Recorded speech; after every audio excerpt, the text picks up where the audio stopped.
Hey VC, if you're seeing this, I just decided to make this a two-parter. Nobody should have to sit through me, tired, loopy, spacey, kind of goofy.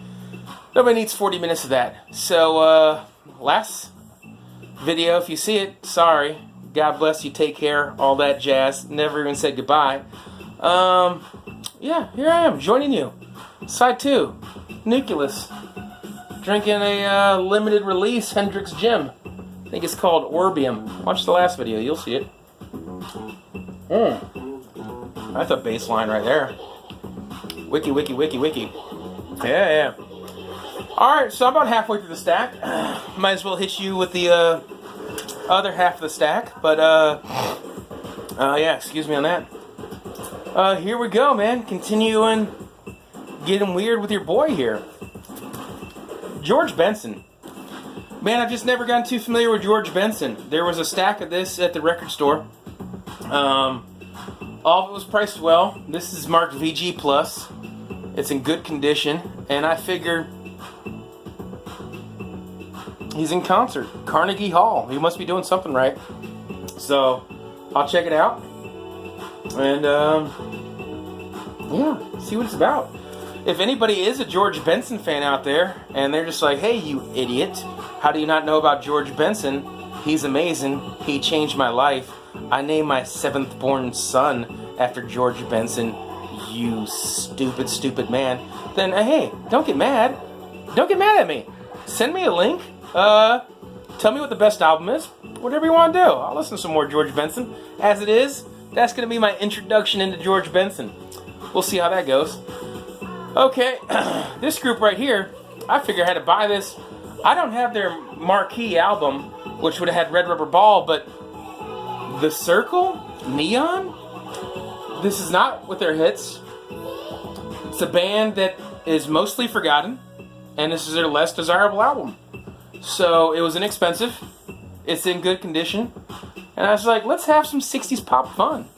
So I got this album, and we'll discover it in the very near future, but there we go. The Circle, with a Y and a K, because that's how you spell it. They're hip. They're so hip. But good condition. It's in stereo. It was there. I bought it. Some funk I'm not familiar with. Supermax.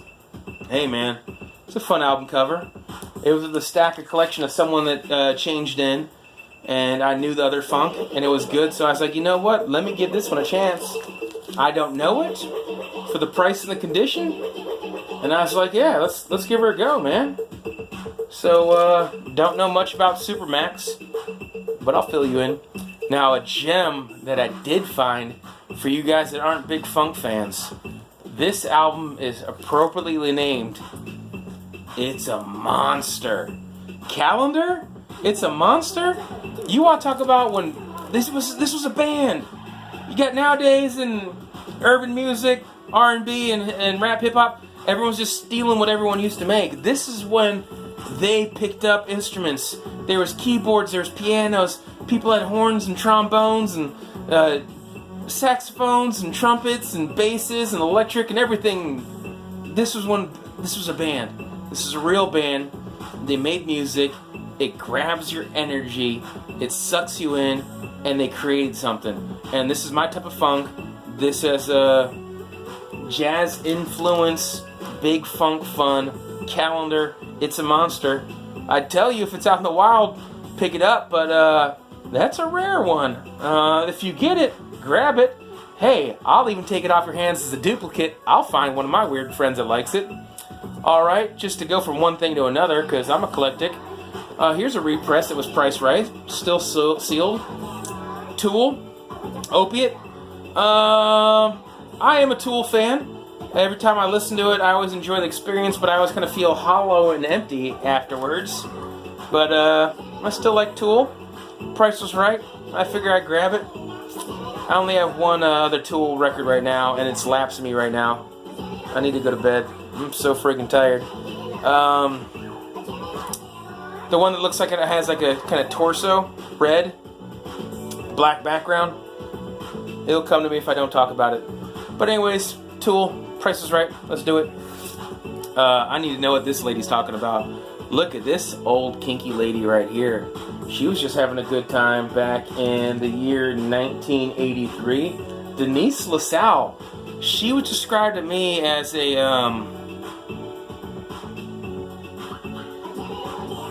oh, who was that guy that did the song I Ate You for My Breakfast? Marvin Cease.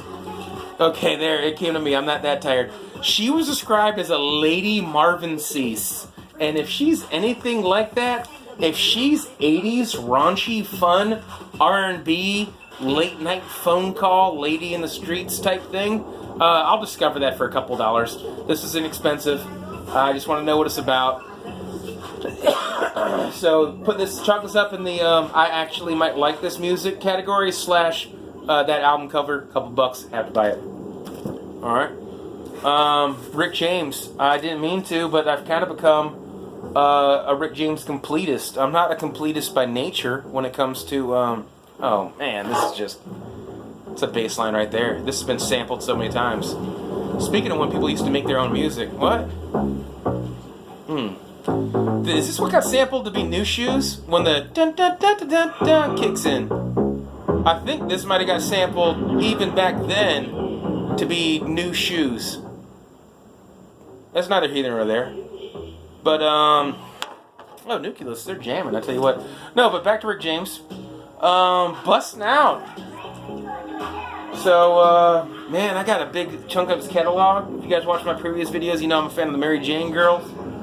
Rick James, unfortunately, you know, he was partying back when powder turned hard and it wasn't the same anymore. So your little cocaine good times turned to crack, and crack treated you differently, and Rick fell off because of that. But people need to remember, Rick James played every instrument, wrote his own music, was a producer, and a real talent. It's a shame he kind of went down a downward spiral, but everyone isn't James Dean. Everyone doesn't die handsome and early and young and only gets remembered one way. Sometimes you're Elvis, you know, and you die taking a crap reading the Kama Sutra book, you know, after eating a sandwich. But, yeah, Rick James went down a downward spiral. He didn't die at 27. But so, Rick James, if you like him, cool. If not, I'm still going to like him. Speaking of bad album covers, there's a gentleman named Herbie Mann. That is an iconic, notorious album cover where he's just bare-chested, kind of hairy. Hair, I want to say, might be just starting to leave him. But it's, you know, coiffure, so to speak, is all groomed. He's got a little bit of a smirk on his face, and he's just holding a flute on his shoulder, just like, yeah, I'm that guy with the flute. But I have not found that. I'm not going to buy that record for more than it's worth. That record should be $2-3. I'm not going to buy it on eBay and pay shipping, handle, and pay $10 for it. But if that weirdness shows up randomly in my life, I'm going to buy it. He wanted to make up for that. So, old Herbie Mann, oh, there he is right here. Look at this gentleman. There he is. Just the head. No torso, no nipples. But that gentleman that posed the flute once upon a time, I guess this was his retort of saying, hey, guys, I'm sorry. I'm still rocking the flute. Do-do-do-do-do-do. Do-do-do. You know? But so, but now, he's like, hey, I got a pretty Brazilian girl. You know, one of those beautiful women that's like, is she black? Is she white? Is she Latina? Is she all that? No, she's just gorgeous. She's a mixture of happiness. But, yeah, so Herbie Mann, we got some Brazilian flute music. First song's called Pele. Guess he was a fan of soccer back then. But, yeah, I could just hold this up because no one's going to be mad at that. But so, man, I want to say this was $2, maybe $3. So I'll actually listen to it. Maybe it's a guilty pleasure. Maybe it's a surprise gem. But I can't wait till I have the brother or sister record, with the companion record, I don't know what you'd call it, to this, where you could just see the yin and yang of that. Oh my God, this dude thought that was a good idea for record cover, and then bam, this. Yeah, I'm sorry. Forgive me, your boy Herbie here made a mistake. A little less of this, a little bit more of that. As long as I can recall, sex sells, and that's a sexy lady. So after that, jazz. This has to be his cliche record. This has to be the one that everyone knows and goes for.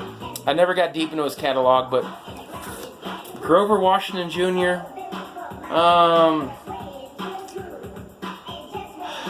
He's a sax man. I'd definitely say I'm more of a trumpet guy, you know, when it comes down to jazz instruments. And the way I recall Grover Washington, at least in my head, and I figured for whatever, $5-6, whatever this was, and it's in good condition, I said I'll give him a go. I get older, maybe my taste will change.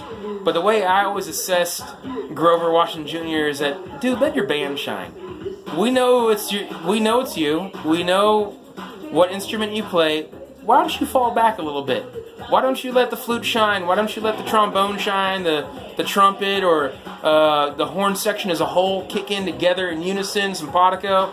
Why don't you let whoever's on viola or whoever's on bass, like, you know, get a nice groove line in there, you know, whatever it is.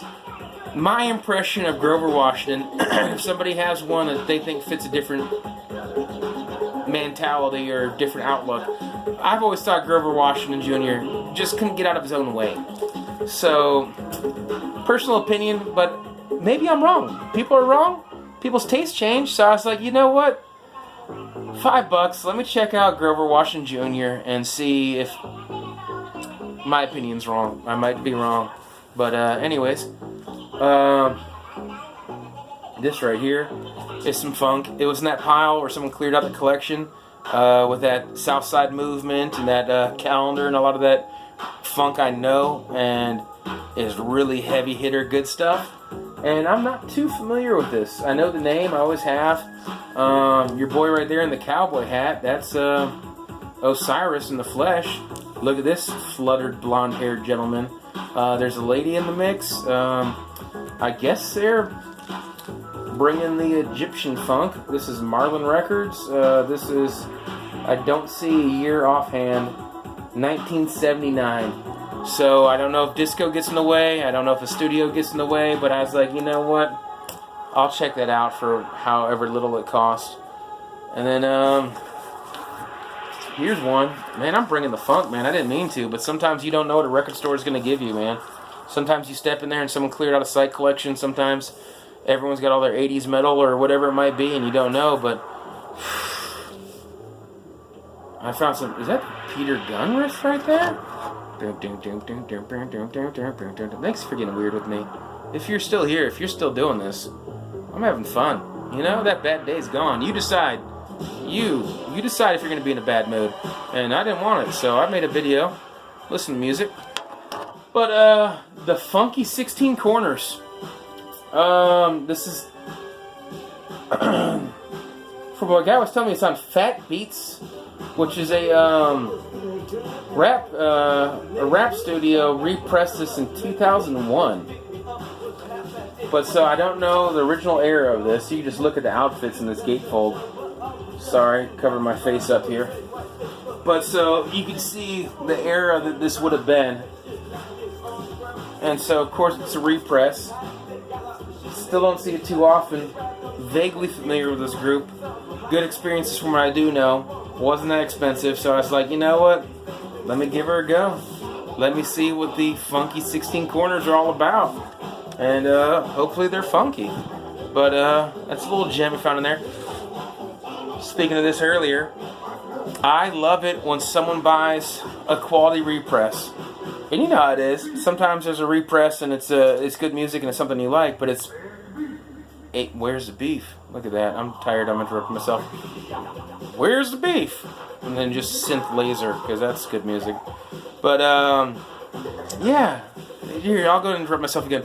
Guns N' Roses. This is,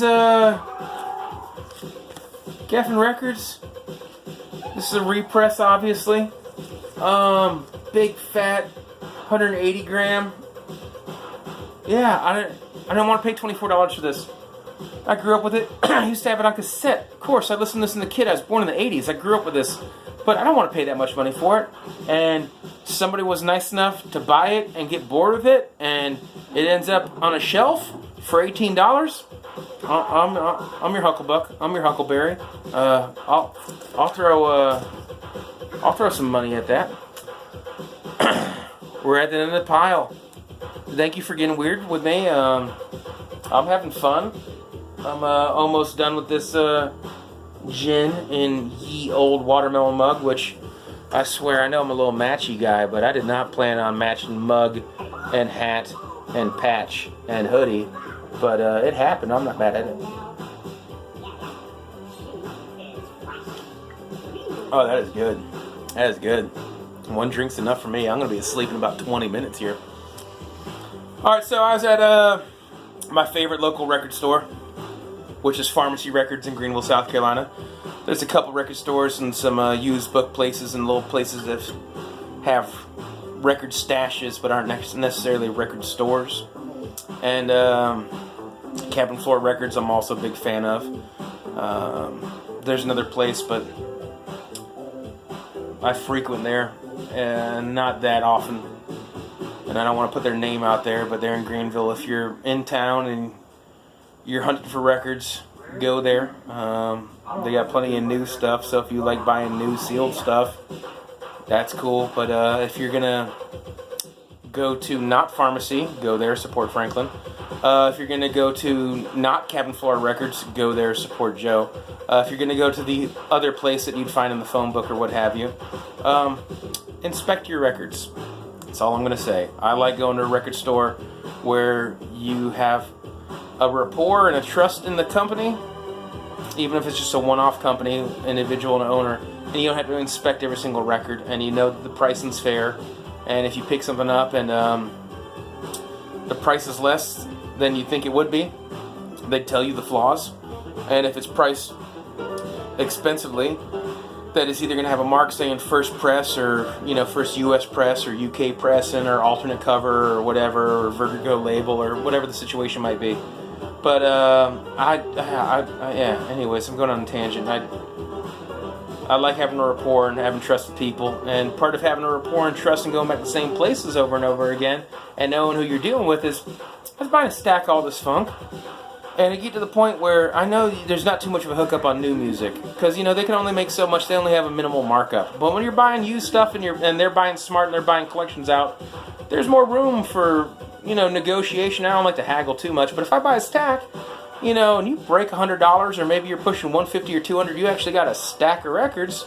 You might get some love. So I bought a good bit of that funk at Pharmacy Records. In the very end, I was looking at this weirdness.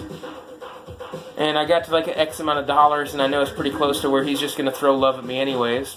And so I just said, hey man, he's like, you're at X amount of dollars. And I said, if I buy this, will you show me some love? And sure enough, he threw me a nice discount on my stack. He really did. So I more or less got this for free. But this is Bjork. It was just so damn weird. She's wearing latex.